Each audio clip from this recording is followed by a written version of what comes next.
إن الحمد لله نحمده ونستعينه ونستغفره ونعوذ بالله من شرور أنفسنا ومن سيئات أعمالنا من يهده الله فلا مضل له ومن يضلل فلا هادي له وأشهد أن لا إله إلا الله وحده لا شريك له وأشهد أن محمدا عبده ورسوله أما بعد يا أيها الذين آمنوا اتقوا الله حق تقاته ولا تموتن إلا وأنتم مسلمون يا أيها الناس اتقوا ربكم الذي خلقكم من نفس واحدة وخلق منها زوجها وبث منهما رجالا كثيرا ونساء واتقوا الله الذي تساءلون به والأرحام إن الله كان عليكم رقيبا يا أيها الذين آمنوا اتقوا الله وقولوا قولا سديدا يصلح لكم أعمالكم ويغفر لكم ذنوبكم ومن يطع الله ورسوله فقد فاز فوزا عظيما أما بعد فإن خير الحديث كتاب الله وخير الهدي هدي محمد صلى الله عليه وسلم وشر الأمور محدثاتها وكل محدثة بدعة وكل بدعة ضلالة وكل ضلالة في النار.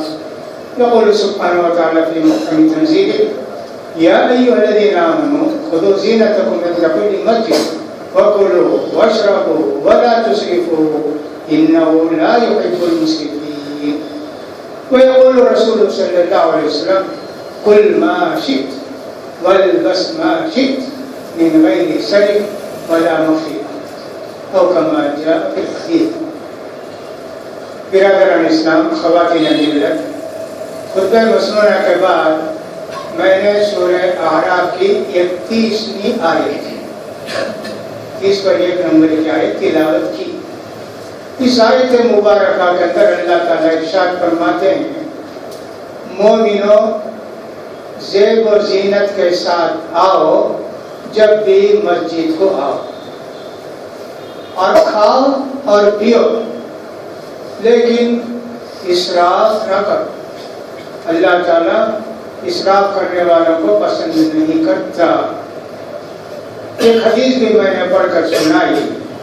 اس حدیث کے اندر نبی کریم صلی اللہ علیہ وسلم ارشاد فرماتے ہیں جو چاہے یعنی حلال، جو چاہے کھاؤ اور جو چاہے پہنو یعنی حلال. اسراف نہیں ہونا چاہیے، غرور تکبر نہیں ہونا چاہیے کھانے میں بھی پینے میں.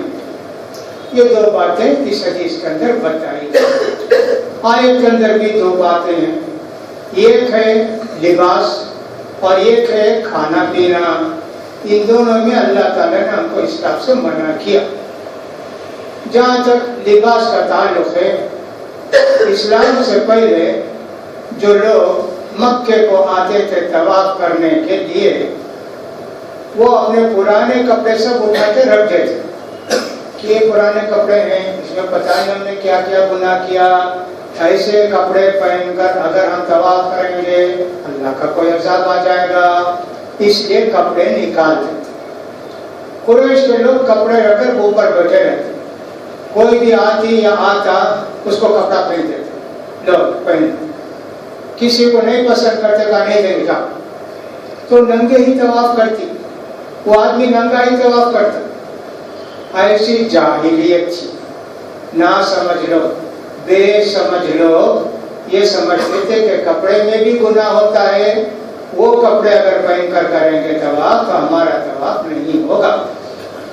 اللہ نے حکم دیا کہ کوئی بھی عبادت کی جگہ پہن اوڑھ کر آؤ. پہننا اوڑھنا بھی کیسے؟ اچھا لباس پہن کر آنا چاہیے. یہ اللہ تعالیٰ نے آیت نازل کی.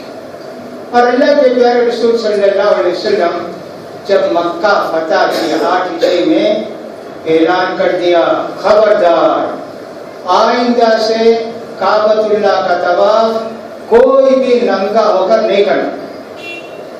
جتنے لوگ آئیں، عورت آئیں کہ مرد آئیں، لباس پہن کر ہی طواف کرنا، کوئی ننگے نہیں آ سکتے. اس طرح اللہ کے پیارے رسول نے حکم بھی دے دیا.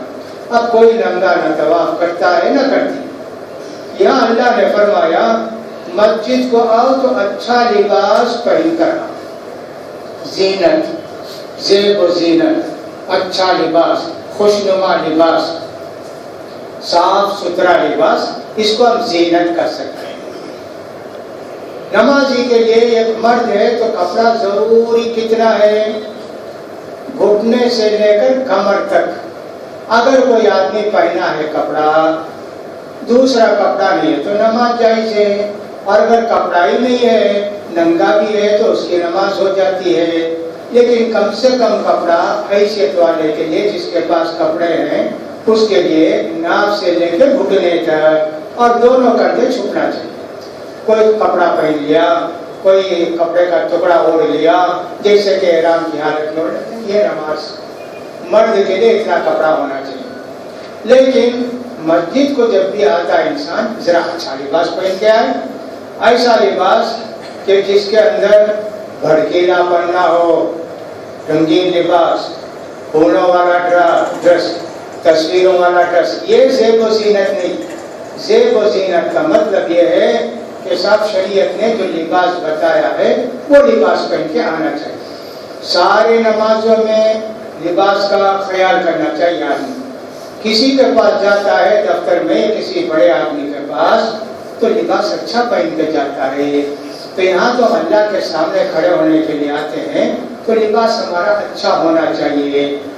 لیکن اگر آدمی کبھی بنیان پہن کے، لنگی پہن کے بھی نماز پڑھتا ہے گھر میں، نفل نماز کا جائز ہے، لیکن جب مسجد کو آئے تو اچھا لباس پہن کے آنا چاہیے۔ وہ لباس جس کی وجہ سے دوسروں کو خلل نہ ہو۔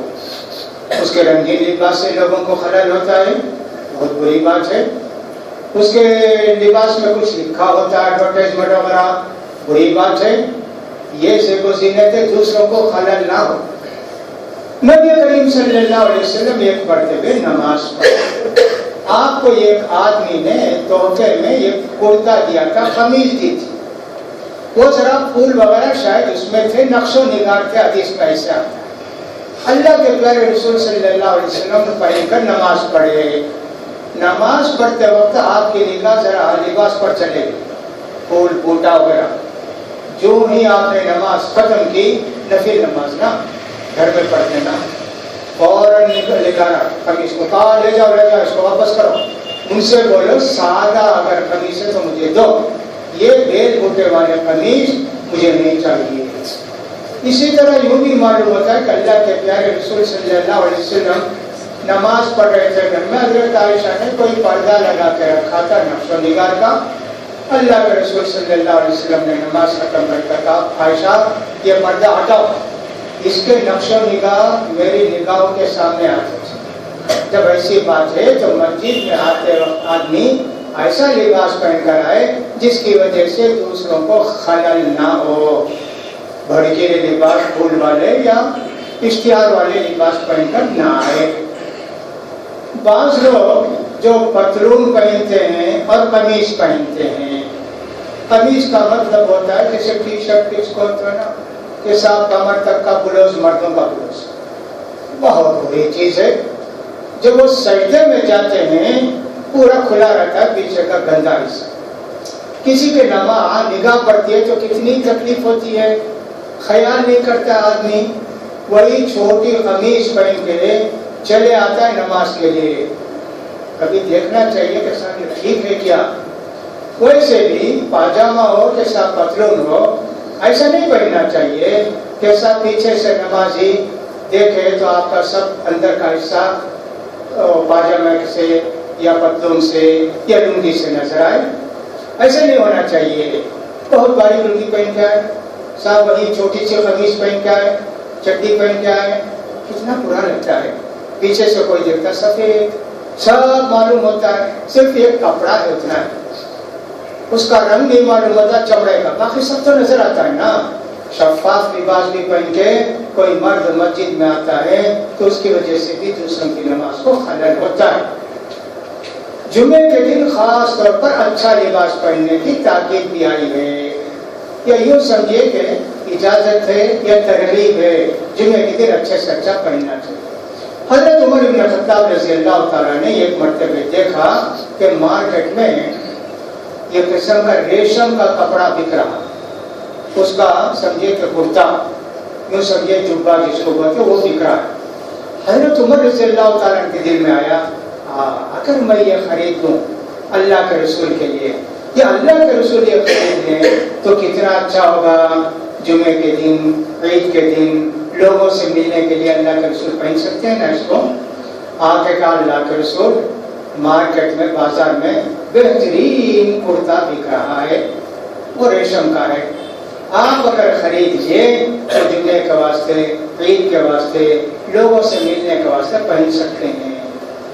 اللہ کے رسول صلی اللہ علیہ وسلم نے فرمایا یہ ریشم کا لباس ہے نا، اس لیے یہ وہ پہنے گا جس کو آپ کے پر یقین نہیں.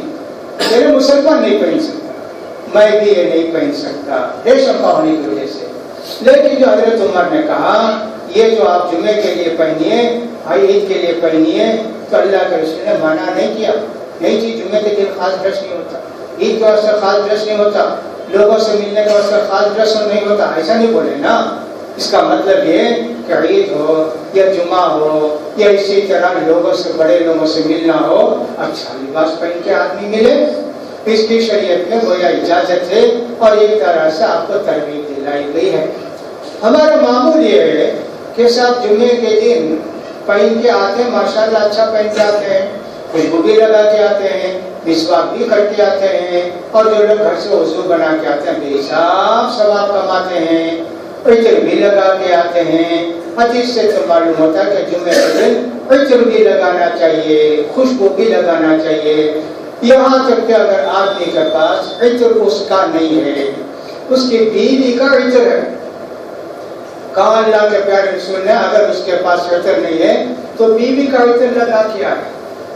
بیوی کا عطر، مرد کا عطر، عورت کا عطر کیا فرق ہے؟ مرد کا عطر یہ ہے کہ رنگ نہیں نظر آتا، خوشبو کرتے ہیں.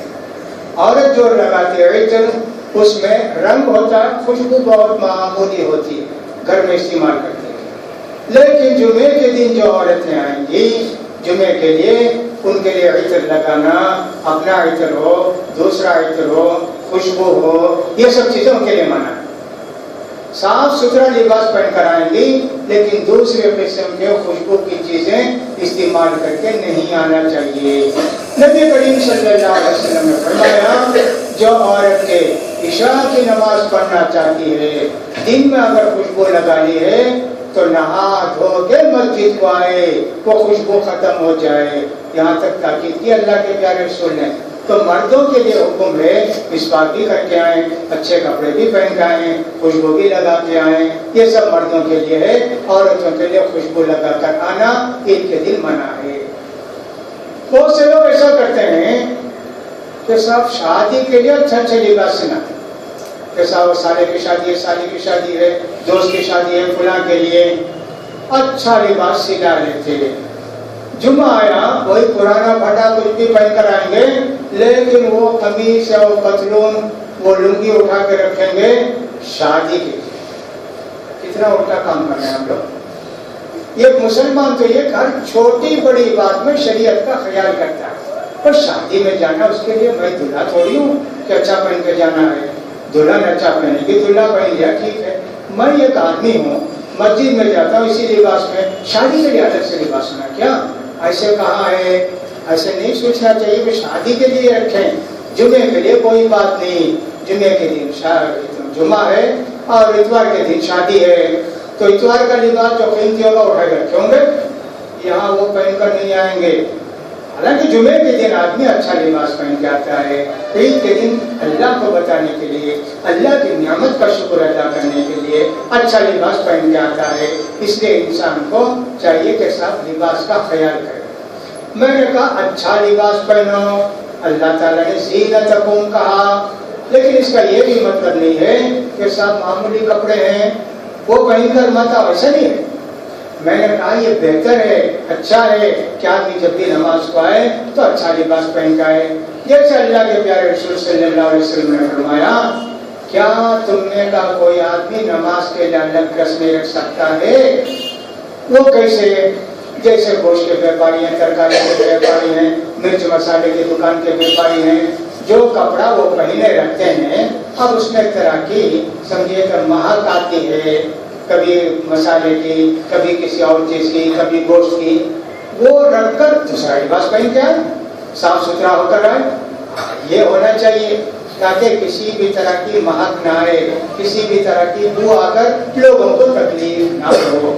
تو اس سے معلوم ہوا کہ لباس مسجد کے لیے یا نماز کے لیے الگ لباس بھی ہم رکھ سکتے ہیں، وہ شریعت میں اس کی بھی اجازت دی گئی ہے. فرمایا اللہ تعالیٰ نے خذوا زینتکم عند کل مسجد، جب بھی مسجد کو آؤ تو اچھا لباس پہن کر آؤ. وَلِبَاسُ التَّقْوَىٰ ذَٰلِكَ خَيْرٌ، اللہ تعالیٰ نے یہ بھی فرمایا تقوی کا لباس ہی بہتر ہے. حج کے احکام کے اندر اللہ نے کہا تقوی کا لباس، احرام پہن لینے سے کیا تقویٰ جاتا ہے کیا؟ نہیں، شریعت کے حکم کے مطابق جو ڈریس پہنا جائے گا اسی میں تقویٰ ہے. وَلِبَاسُ التَّقْوَىٰ ذَٰلِكَ خَيْرٌ، اس کا بھی خیال کرنا چاہیے.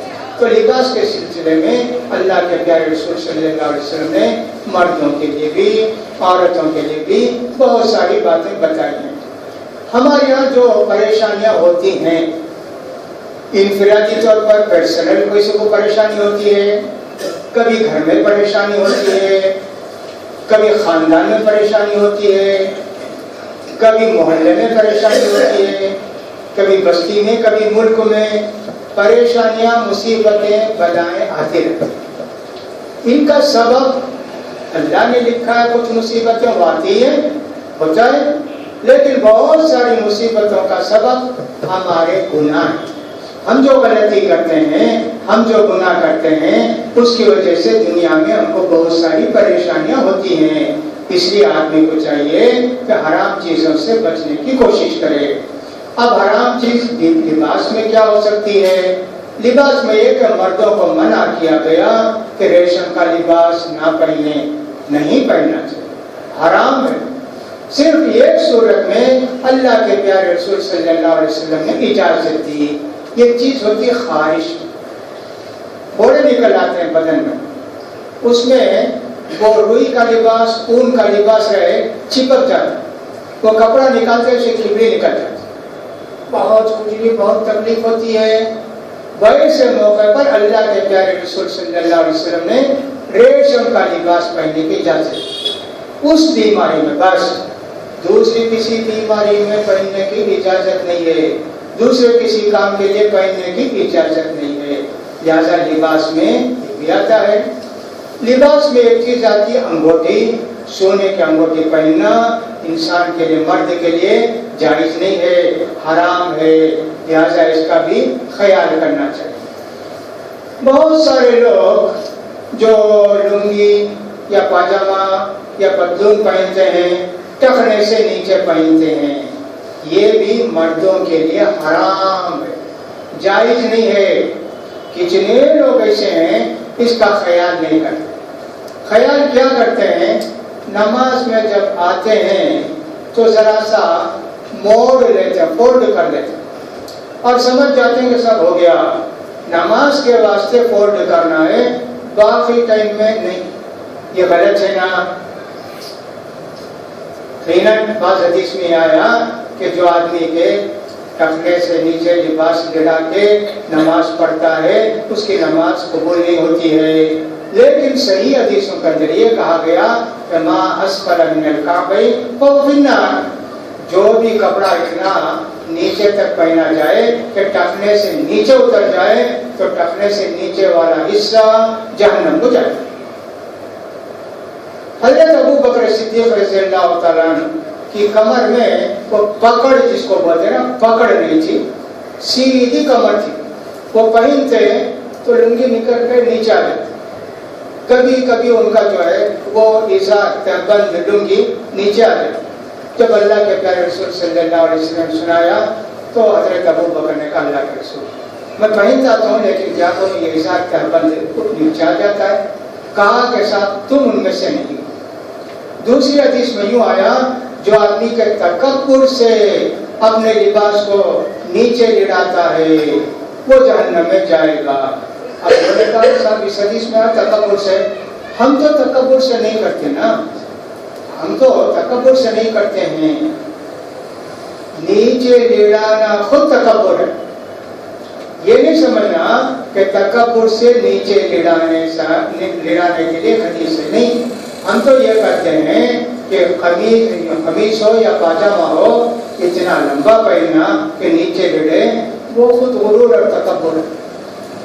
وہ خود غرور اور تکبر ہے. حدیث میں یہ بھی آیا کہ صاحب اس بار قمیص کو نیچے تک لیڑانا یہ بھی تکبر ہے.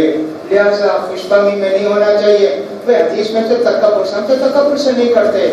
نیچے لیڑانا ہی تکبر ہے. اس کا مطلب یہ بھی ہوا کہ صاحب زینت کا مطلب یہ نہیں ہے کہ کسی آدمی کو بہت اچھا معلوم ہوتا ہے نیچے تک کپڑا پہن کے، پاجامہ پہن کے یا کہ پتلون پہن کے رہے، اچھا معلوم ہوتا ہے. یہ زینت میں نہیں آئے. اس کا خیال کرنا چاہیے.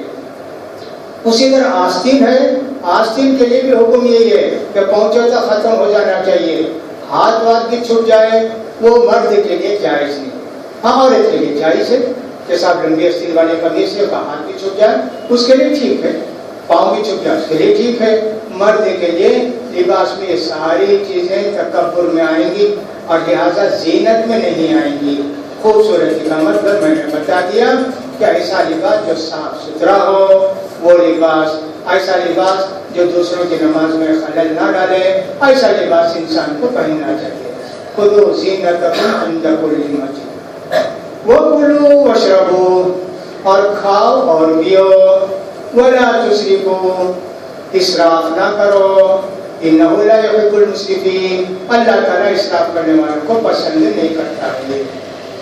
اور سورہ بنی اسرائیل کے اندر فرمایا گیا ان المبذرین کانوا اخوان الشیاطین، فضول خرچی کرنے والے شیطان کے بھائی ہوتے ہیں. فضول خرچی کس میں ہے؟ فضول خرچی دیکھیں تو زندگی کے ہر چیز میں فضول خرچی ہے. مکان بنانے میں، کھانے میں، پینے میں، پہننے میں، بات کرنے میں، سونے میں، سب میں اسراف ہے. کسی ایک چیز میں اسراف نہیں. ہم لوگ یہ سمجھتے ہیں بس کھانے میں اسراف ہے. نہیں، اسراف سب میں ہے. لہذا اسراف سے بچنا چاہیے. کوئی آدمی ہم پر کوئی احسان کرتا ہے، ہم یقیناً اس کے شکر گزار ہوتے ہیں، اس کے لیے دعا کرتے ہیں، اس کو یاد کرتے رہتے ہیں، اس کی خوبیوں کا ذکر کرتے رہتے ہیں. جب بھی ملتا ہے تو اس کے ساتھ محبت سے پیش آتے ہیں.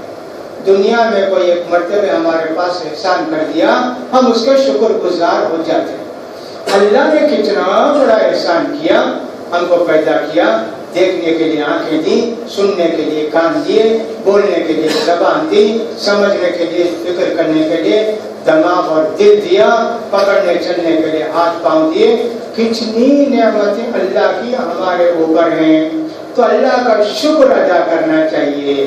شکر کا مطلب ہوتا ہے کہ جس کام کے لیے جو چیز بنائی گئی ہے اس کو ویسے استعمال کرنا، اتنا ہی استعمال کرنا. شکر کا مطلب صرف زبان سے شکریہ کا دینا نہیں، الحمدللہ کا دینا نہیں.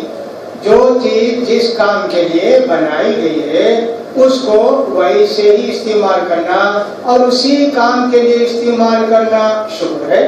اللہ نے کہا وَلَئِن شَكَرْتُمْ لَأَزِيدَنَّكُمْ وَلَئِن كَفَرْتُمْ إِنَّ عَذَابِي لَشَدِيدٌ. اگر تم اللہ کی نعمتوں کو یاد کر کے اللہ کا شکر ادا کرو گے اللہ اور بھی دے گا، اور اگر تم اللہ کی ناقدری کرو گے، ناشکری کرو گے تو تم کو معلوم ہونا چاہیے کہ اللہ کا عذاب بھی بہت سخت ہے. تو میں نے کہا مکان بنانے میں اسراف ہوتا ہے. اللہ نے دولت دی، اس دولت میں تمہارا بھی حق ہے، تمہارے غریب رشتہ داروں کا بھی حق ہے، عام غریبوں کا بھی حق ہے. وفی اموالہم حق للسائل والمحروم، سورہ معارج میں اللہ نے فرمایا ان کے مالوں کے اندر غریبوں کا بھی حق ہے، مانگنے والا ہو تو بھی، نہیں مانگنے والا ہو تو بھی دینا چاہیے. تو مالدار وہ ہے کہ جو اپنی ضرورت بھی پوری کرتا ہے، دوسری ضرورتوں کا بھی خیال کرتا ہے. لیکن اگر کوئی آدمی اللہ نے اس کو دولت دی ہے، میں نے کہا جو اللہ نے دیا ہے اس کو وہی استعمال کرنا، اتنا ہی استعمال کرنا. اور کوئی آدمی مکان بنائے، ایسا مکان، اتنا بڑا مکان کہ میاں بیوی رہتے ہیں، قلعہ بنا کے رکھے. کیا کرنے کے لیے اتنا بڑا مکان بنائے ہیں؟ اتنے کروڑوں کا مکان بنا کے رکھے ہیں.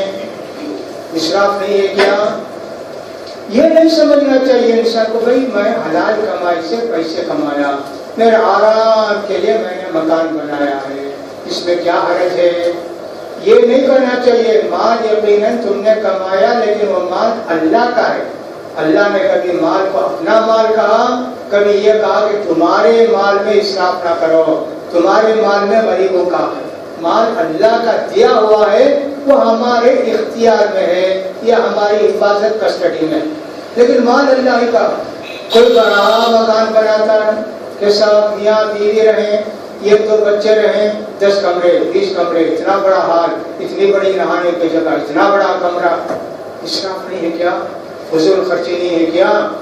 بعض حدیثوں سے تو معلوم ہوتا ہے کہ آدمی مسلمان جو بھی کام کرتا ہے، خرچ کرتا ہے پیسہ، اس کا ثواب اس کو ملتا ہے، لیکن مٹی میں جو پیسہ ڈالتا ہے اس کا ثواب نہیں ملتا ہے.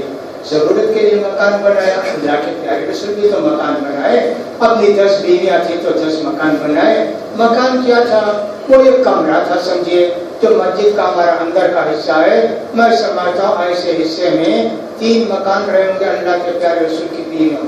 بس ایک بڑا کمرہ رہتا ہے، سونے کا وہی، ہار بھی وہی، کھانے کا وہی، پکانے کا وہی، مہمانوں کے آنے کا بھی، بیٹھنے کا سب اتنا نہیں. تو اتنی بڑی جگہ میں سمجھے 2 یا 3 مکان ہوتے تھے اللہ کے پیارے رسول. بس اتنا ہی. اللہ کے رسول چاہتے تو کتنی بڑی جگہ پکڑ لیتے بھائی، جتنی بڑی مسجد بنا اس سے ڈبل اپنا گھر رکھتے نہیں. کہا کہ گھر ساتھ ایک مرتبہ تو اللہ کے پیارے رسول صلی اللہ علیہ وسلم ایک جگہ سے گزر رہے تھے، ان کا گھر بنایا جا رہا تھا. اس گھر کے اوپر ایک گنبد بھی بنا دیا گیا تھا. خوبصورتی کے لیے لوگ بناتے ہیں نا، کہ سب گنبد وغیرہ کرسی وغیرہ بناتے ہیں. پوچھا اللہ کے پیارے رسول صلی اللہ علیہ وسلم کس کا مکان ہے یہ؟ صحابہ نے بتایا ہوگا کہ اللہ کے پیارے رسول فلاں آدمی کا مکان ہے. کہا کہ چلے گئے اللہ کے رسول، کچھ بولے نہیں. وہ آدمی تو آنے تھے جو وہ آئے تھے، انہوں نے کہا، لوگوں نے بتایا کہ آپ کے مکان پر اللہ کے رسول گزرے اور پوچھے کس کا مکان ہے. وہ ہم لوگ گنبد بنا رہے ہیں، اس کو دیکھ کے پوچھے. فوراً گئے وہ اللہ کے رسول صلی اللہ علیہ وسلم کے پاس. جا گیا تو پوچھا انہوں نے، اللہ کے رسول غلطی ہوئی بتائیے، معاف کیجیے. کہا کہ ہمیشہ رہنے کے لیے مکان بنا رہے ہو کیا؟ ایسے کوئی جملہ کہا، سمجھ گئے کہ اللہ کے رسول کو یہ چیز پسند نہیں ہے. انہوں نے آ کے اپنا گنبد گرا. کہا اللہ کے رسول کو جو چیز پسند نہیں ہے ہم کیوں اس کو بنائیں؟ اب صحابہ کرام دیکھتے تھے کیا؟ اللہ کی پسند، اللہ کے رسول کی پسند، دوسرے تیسرے آدمی کی پسند سے ان کو کوئی مطلب نہیں. قرآن کیا کہتا ہے سورۃ توبہ میں؟ واللہ ورسولہ احق ان یرضوہ ان کانوا مؤمنین. اگر تم سچے مسلمان ہو تو اللہ کو راضی کرو، اللہ کے رسول کو راضی کرو. کبھی ایسا ہو جاتا ہے میرے بھائیوں، 2 چیزیں آ جاتی ہیں ہمارے سامنے. ایک چیز اختیار کریں، رشتہ بھی باقی رہتا ہے، رشتے دار بھی خوش ہوتے ہیں، لیکن اللہ ناراض ہوتا ہے. دوسری چیز ایسی ہے کہ اللہ راضی رہتا ہے، خوش رہتا ہے، لیکن رشتے دار ناراض ہو جاتے ہیں، رشتے دار تعلقات ختم کر لیتے ہیں. اب کیا کرے آدمی؟ اللہ کو راضی کرنے والا کام کرے. مثال کے لیے ہم کہیں شادیاں ہیں بھائی، شادیوں میں کچھ ایسی شادی آتی ہے کہ صاحب دلہے کو پھول مالا بھی ڈالو، اس کو جو سہارا بھی باندھو اور اس کے امام زامین بھی باندھو، فلاں بھی کرو، دنیا بھر کی چیز ہے، ویڈیو کوریج ہونا چاہیے. ایسی شادی کا بائیکاٹ کریں، اللہ تو پسند کرے گا نا. کہ صاحب حرام سے بچنے کے لیے، غلط کام کو روکنے کے لیے یہ آدمی، لیکن رشتہ دار ناراض ہوں گے. کوئی ہماری شادی میں نہیں آئے تھے، ہمارے رشتہ تمہارا رشتہ ختم، ہمارا کوئی خیال نہیں کیے، ہم تمہاری جوڑی پر آئے، تم کو بلائے، دعوت دیے، دعوت نامہ دیے اور اتنا سب تو کیے، آئے نہیں، ناراض ہو جائے. اب کس کو راضی کیا جائے؟ اللہ کو راضی کیا جائے کہ بندوں کو راضی کیا جائے. بندے مومن اللہ کو راضی کرتا ہے. ہم لوگوں کے اندر بڑی کمزوری یہی ہے، ہم لوگ لوگوں کو راضی کرنے کی کوشش کرتے ہیں، بھائی نہیں گئے تو کیا ہوگا، نہیں گئے تو کیا سمجھیں گے، ایسا سوچ کے چلے جاتے ہیں شادی اور سمجھتے ہیں کہ اللہ معاف کر دے۔ یہ جان بوجھ کر کیا جانے والا گناہ ہے، اس لیے ایسی شادی میں کوئی آدمی شرکت نہیں کیا، رشتہ کٹ گیا۔ اللہ کے لیے رشتہ کاٹنے والے، اللہ کے لیے رشتہ جوڑنے والے، یہی نا قرآن کے اندر آیا۔ لہٰذا اللہ کے پیارے رسول بھی ایسے ہی تھے کہ صاحب رشتہ کٹے اللہ کے لیے کٹے، رشتہ جڑے تو اللہ کے لیے جڑے، لوگوں کو خوش کرنے کے لیے نہیں۔ لہٰذا ہم بھی یہی سوچیں کہ سب مکان بنا رہے تو اللہ کے رسول کو ذرا پسند نہیں آیا، لے جا کر مکان وہ حصے کو گرا دیا۔ اللہ اور اللہ کے رسول کی پسند، آپ کو جو پسند ہے وہی ہم کو بھی پسند ہونا چاہیے۔ اگر ایسی زندگی ہو تو کتنی پیاری زندگی ہوگی، کیسی بہتر زندگی ہوگی۔ تو گھر آدمی بنائے اپنی ضرورت کے لیے۔ حدیث کے اندر ایک صحابی نے کہا اللہ کے پیارے رسول میرے پاس بیوی ہے، کہا صاحب بہت اچھی بات ہے، میرے پاس مکان ہے، کہا بہت اچھا ہے، بہت مالدار ہو تم، کہا میرے پاس گھوڑا بھی، ارے بادشاہ ہو جی تم، کیا ہے ان کے پاس گھر ہے، بیوی ہے، گھوڑا، ارے بادشاہ ہو جی تم۔ دنیا کو جتنا ہم اوائڈ کریں تقویٰ اتنا ہی پیدا ہوتا ہے، اللہ پر بھروسہ اتنا ہی ہوتا ہے۔ جو لوگ بغیر مانگے کسی کو ملتا ہے، ان کو بغیر مانگے اللہ کیسے دیتا ہے؟ جو اللہ پر بھروسہ کرتے ہیں۔ نبی کریم صلی اللہ علیہ وسلم نے فرمایا یہ تکیہ تو تمہارے لیے، دوسرا تکیہ تمہاری بیوی کے لیے، تیسرا تکیہ اگر گھر میں ہے تو مہمان کے لیے، چوتھا تکیہ تو شیطان کے لیے۔ ہمارے گھر میں کتنے تکیے ہوں بھائی؟ درجن کے حساب سے ہوں، 1 درجن 2 درجن، اللہ اکبر۔ ویسے ہی برتنوں کا بھی حساب، کھانے کے لیے 5 آدمی ہیں، 6 برتن رکھو جی ہو گیا، 60 برتن ہوں گے۔ ایسا سب دنیا میں اتنا دل لگ جائے، گھر میں اتنا دل لگ جائے، اب اللہ کی محبت کے لیے کہاں ہے دل میں جگہ؟ اسراف سے بچیں گے، سب اللہ کی محبت، اللہ کا تقویٰ، اللہ کا احترام، اللہ کی باتوں پر چلنے کا، عمل کرنے کا شوق پیدا ہوتا ہے۔ کتنی ہم لوگ غفلت کرتے ہیں، ہمارے گھروں کا اگر کھول کر دیکھا جائے تو قارون کا جو خزانہ ہے نا، اتنا خزانہ تو ضرور ملے ہے نا، اس کے پاس تھا کہ نہیں، ہمارے گھروں میں ضرور ملے۔ کیوں؟ دنیا کی تو اسراف سے آدمی کا ایمان بگڑتا ہے۔ تو لہٰذا میں نے کہا اسراف ہر چیز میں ہے۔ مکان کے سلسلے میں چند باتیں میں نے بتائیں، انشاءاللہ مزید باتیں سننے کی کوشش کریں گے، اللہ توفیق دے۔ اللہ سے دعا ہے کہ اللہ تعالیٰ ہمارے گناہوں کو معاف فرما دے، اسراف اور فضول ہر چیزوں کو زندگی میں بھی اللہ تعالیٰ کو معاف فرما دے، اللہ تعالیٰ آخرت کے عذاب سے بچائے، اللہ تعالیٰ فراہم فرمائے اور بارش برسائے۔ اقول قولی ھذا واستغفر اللہ لي ولكم ولسائر المسلمين فاستغفروه انه هو الغفور الرحيم۔